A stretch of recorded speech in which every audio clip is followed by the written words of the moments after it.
ఇక్కడ ఏంది భారత్కు వస్తున్న షిప్ పై దాడి, యుఏఈ నుంచి గుజరాత్కు వస్తున్న థాయ్ నౌక మయారి నారి హర్ముజ్ జలసంధి వద్ద 2 మిజైల్స్తో ఇరాన్ అటాక్, ఇంజన్ రూమ్ లో మంటలు, 3 గల్లంతు, 20 మంది సిబ్బందిని రక్షించిన ఒమన్ నేవీ. హర్ముజ్ దాటాలంటే పర్మిషన్ తప్పనిసరి. అయితే హర్ముజ్ జలసంధి అనేది ఉన్నది. హర్ముజ్ జలసంధిని ఇరాన్ మూసేసింది. మన భారత నౌక వస్తుంటే పర్మిషన్ కావాలని చెప్పేసి, పర్మిషన్ లేనిది ఈ నౌక వస్తుందని చెప్పేసి దాని మీద దాడి చేస్తే ఆ ఇంజన్ రూమ్లో ఉన్న మొత్తం కలిసి అందులో బోట్లో 23 మంది ప్రయాణం చేస్తారు. ఇంజన్ రూమ్లో 3 ఉంటే ఆ 3 గల్లంత అయిపోయారు. 20 మందినేమో ఒమన్ సిబ్బంది రక్షించింది.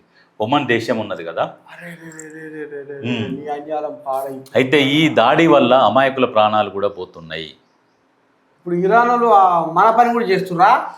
ఇరాన్ వాళ్ళు మన పని కూడా చేస్తున్నారు. హర్ముజ్ జలసంధి వద్ద ఆగిపోయిన షిప్పులు, ఇవన్నీ షిప్పులు ఆగిపోయినాయి. అక్కడ పర్మిషన్ తీసుకొని రావాలి, పర్మిషన్ లేనిది రావద్దని చెప్పేసి ఇజ్రాయెల్ వాళ్ళకు అమెరికా వాళ్ళకు సంధిస్తురు అని ఏమన్నా దానికోసం అని చెప్పేసి క్లోజ్ చేసిర్రు.